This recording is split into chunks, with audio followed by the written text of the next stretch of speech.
नमस्कार, capital TV देख रहे हैं आप। मैं हूं आपके साथ पूजा। इजराइल गाजा युद्ध के 2 साल बाद आखिरकार शांति बहाल हो गई। अक्टूबर 2023 में गाजा की सीमा पर हमास के अचानक हमले के बाद इजराइल ने जवाबी कार्रवाई की, जिससे जंग तेज हो गई। कई देशों की अपीलों के बावजूद लड़ाई नहीं रुकी। अमेरिका के राष्ट्रपति डोनाल्ड ट्रंप की पहल और अगस्त 2025 में गाजा शांति शिखर सम्मेलन की सह मेजबानी के बाद और कई राउंड्स की बातचीत के बाद युद्ध विराम की घोषणा की गई। साथ ही आज बंधकों और कैदियों की अदला बदली भी शुरू हो चुकी है। जल्द ही इजरायली डिफेंस फोर्स भी गाजा से तय इलाके तक पीछे हट जाएगी। आज ट्रंप इजराइल पहुंचे। ट्रंप ने इजरायली संसद को संबोधित किया। उन्होंने कहा कि ये युद्ध का ही अंत नहीं बल्कि आतंक के दौर का भी अंत है। ये मिडिल ईस्ट के लिए नई शुरुआत है। ट्रंप ने यह भी कहा कि बंदूकें शांत है, ये इलाका शांत है और आशा करता हूं कि आगे भी बना रहेगा। पीएम मोदी ने भी ट्वीट करके ट्रंप की तारीफ की, पर सवाल ये है कि क्या वाकई में हो गया है युद्ध विराम। तो आज इसी को समझेंगे। चर्चा के लिए मेरे साथ स्टूडियो में मौजूद हैं कैपिटल टीवी के editor in chief doctor Manish Kumar. Doctor साहब, बहुत बहुत स्वागत है आपका। धन्यवाद। लगता है डोनाल्ड ट्रंप ट्रॉफी लेकर ही मानेंगे खैर, लेकिन युद्ध विराम की जो बात कही जा रही है, क्या वाकई में शांति बहाल होगी? देखिए, जब तक शांति है तो शांति है, कोई सल्यूशन नहीं है। क्योंकि जो करार है, जो 20 पॉइंट का एजेंडा ट्रंप ने तैयार किया, उसके ऊपर हमास साइन करने को तैयार नहीं है। तो लिटरली क्या है, पूरी दुनिया में आपने शांति स्थापित हो गया है ये ऐलान कर दिया। तो टेक्निकल टर्म्स में आप ये समझिए कि हमास की तरफ से किया गया एक भी कार्रवाई, एक हादसा, and that will give Israel to launch a full fledged attack. वापस पुनः मूसिको भवा, फिर से वही हाल हो जाएगा। और जिस तरीके से इजराइल और अमेरिका ने हमास को फंसाया है इस कुचक्र में कि उसके भागने का कोई रास्ता ही नहीं है। डोनाल्ड ट्रंप ने क्या किया, भाई हमास कोई आतंकी संगठन है तो उसे तो पैसे भी चाहिए, उसे हथियार भी चाहिए। तो कौन लोग इसकी मदद कर रहे थे? तो कतर है, तो मुस्लिम ममालिक है, सऊदी अरब है, तो ईरान है, तो इजिप्ट है, यही सारे देश हैं। तो उनको ही पकड़ लिया, उनके ऊपर ही दबाव दिया कि भाई तुम कन्विंस करो, नहीं तो हम घुस जाएंगे। तो पीस प्रपोजल तैयार कर दिया गया और पीस प्रपोजल तैयार करके बाकायदा व्हाइट हाउस में उन तमाम मुस्लिम ममालिकों के सरबराहों को बुलाया गया और उस पर मुहर लगवा दी, जिसमें पाकिस्तान भी था।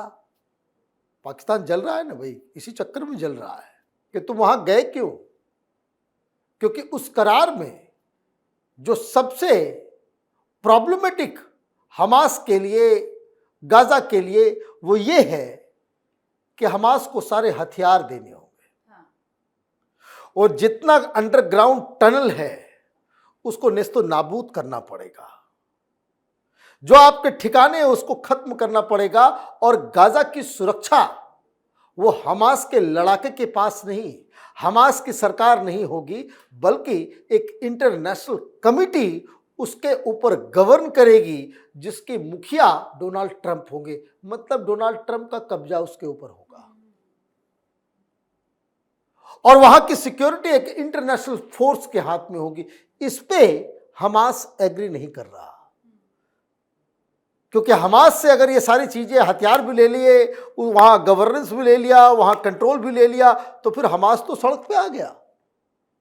तो आप ये समझिए कि अभी क्या एग्री हुआ, तो जितने जो जीवित, जो बंधक थे, उनको वापस लाया गया। तो इजराइल का तो काम हो गया, इजराइल का काम हो गया।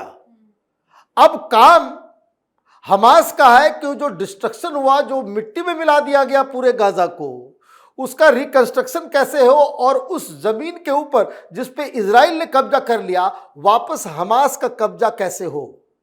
ये तो हमास चाहेगा, लेकिन इस पीस प्लान के तहत हमास का कब्जा नहीं होने जा रहा। अब हमास अंडर प्रेशर है तो बंधकों को दे दिया गया और इजराइल ने इस बीच खेल कर दिया। वो जानता है कि डोनाल्ड ट्रंप को क्या पसंद है, तारीफ पसंद है।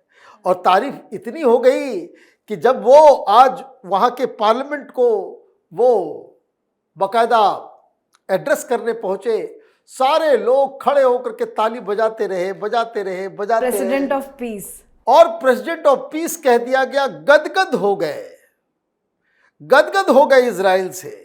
इजराइल का सबसे बड़ा सिविलियन अवार्ड जो है वो डोनाल्ड ट्रंप को दिया गया और बकायदा इजराइल की तरफ से यह घोषणा की गई कि अगले साल इस युद्ध को शांति लाने के लिए, अगले साल, इस बार तो मिस आउट हो गए, लेकिन अगले साल आपको पीस प्राइज जरूर मिलेगा। नोबेल पीस प्राइज के हकदार कोई है तो डोनाल्ड ट्रंप खुश। अब डोनाल्ड ट्रंप के सामने यह कि अब उन्होंने तो शांति ला दी। डोनाल्ड ट्रंप तो ये कह रहे हैं कि हमने शांति स्थापित कर दिया। अब इस शांति स्थापित को जो कोई भी डिस्टर्ब करेगा वो इजराइल का दुश्मन नहीं, वो अमेरिका का दुश्मन हो जाएगा। और डोनाल्ड ट्रंप का इंटरेस्ट क्या है? तो वहाँ जो बिल्डिंगें गिरी है, वहाँ जो सड़कें टूटी है, वहाँ ब्रिज जो खत्म हुआ है, तो ये तो है बिजनेसमैन। इसी चक्कर में पाकिस्तान तक आ गए, इसी चक्कर में यूक्रेन में रिकंस्ट्रक्शन का काम, वो तो अपने दोस्तों, अपनी कंपनी, अपने पूरे परिवार को लेकर गए थे। अभी पूरे परिवार को जब पता करो क्या क्या बिजनेस एवेन्यूज है वहाँ पे, किस तरीके से तो गाजा को ये जो है बकायदा मलेशिया सिंगापुर के स्टाइल में उसको डेवलप करना चाह रहे हैं, बीचेस और पार्टीज और उस तरीके से।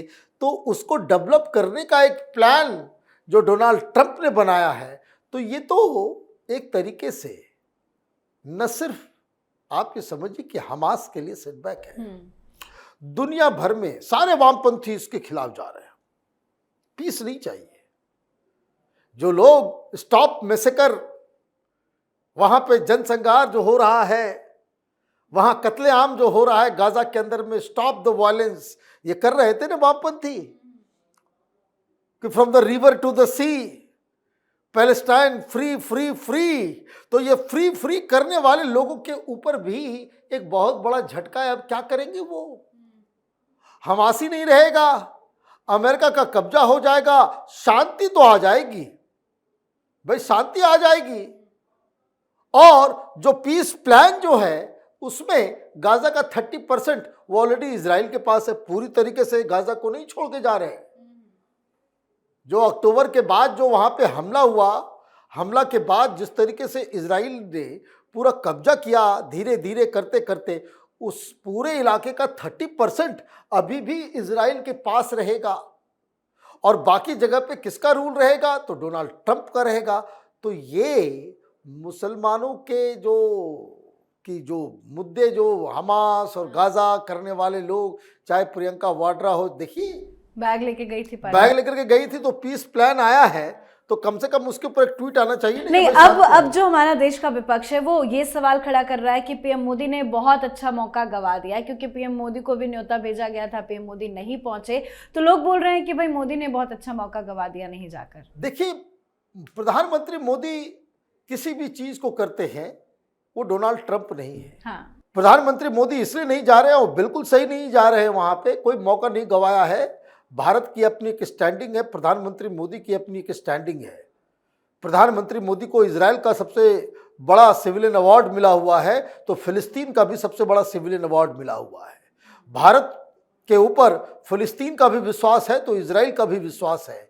और ये बात हर कोई जान रहा है कि वहां कोई परमानेंट पीस नहीं है, क्योंकि आतंकवादियों से आप कहोगे कि आतंक छोड़ दे तो फिर वो आतंकवादी कहाँ रहा? सिविल नहीं है, बिल्कुल। तो ये पॉसिबल है नहीं। ये जिहाद का जहर जो है वो हमास कभी छोड़ने वाला है नहीं। तो एक आप ये समझिए कि इजराइल के हाथ में आपने पूरा का पूरा जो उसको कहते हैं कि पाले में उनके गेंद रख दिया कि हमास ने एक छोटी सी घटना को अंजाम दिया तो वो डोनाल्ड ट्रंप के द्वारा स्थापित पीस वो टूटा और इजराइल बिना किसी सो कहते रहम के वो कार्रवाई फिर से शुरू कर देगा। और इस बार जब कार्रवाई शुरू होगी तो डोनाल्ड ट्रंप का भी इसमें साथ मिलेगा। ये है टोटल पीस प्लान। गाजा के ऊपर इजराइल और अमेरिका का कब्जा हो गया है। यही ये पीस प्लान का सबसे बड़ा खासियत है। बिल्कुल सर, बहुत बहुत धन्यवाद सर समझाने के लिए। धन्यवाद। तो 2 साल लंबी लड़ाई के बाद हमास और इजराइल शांति प्रस्ताव पर फिलहाल तो मान गए हैं। हर जगह ट्रंप की चर्चा हो रही है। पीएम मोदी ने भी गाजा से सभी 20 इजरायली बंधकों की रिहाई का स्वागत कर दिया और ट्रंप के शांति प्रयासों की सराहना की गई है। इजराइल की संसद ने घोषणा भी कर दी है कि वो आने वाले वर्ष 2026 के नोबेल शांति पुरस्कार के लिए डोनाल्ड ट्रंप का नाम प्रस्तावित करेंगे। तो उम्मीद है शांति बरकरार रहेगी, लेकिन आगे क्या कुछ होता है देखना दिलचस्प होगा। तो आपकी क्या कुछ राय है कमेंट करके लिखिएगा। देखते रहिए कैपिटल टीवी। नमस्कार।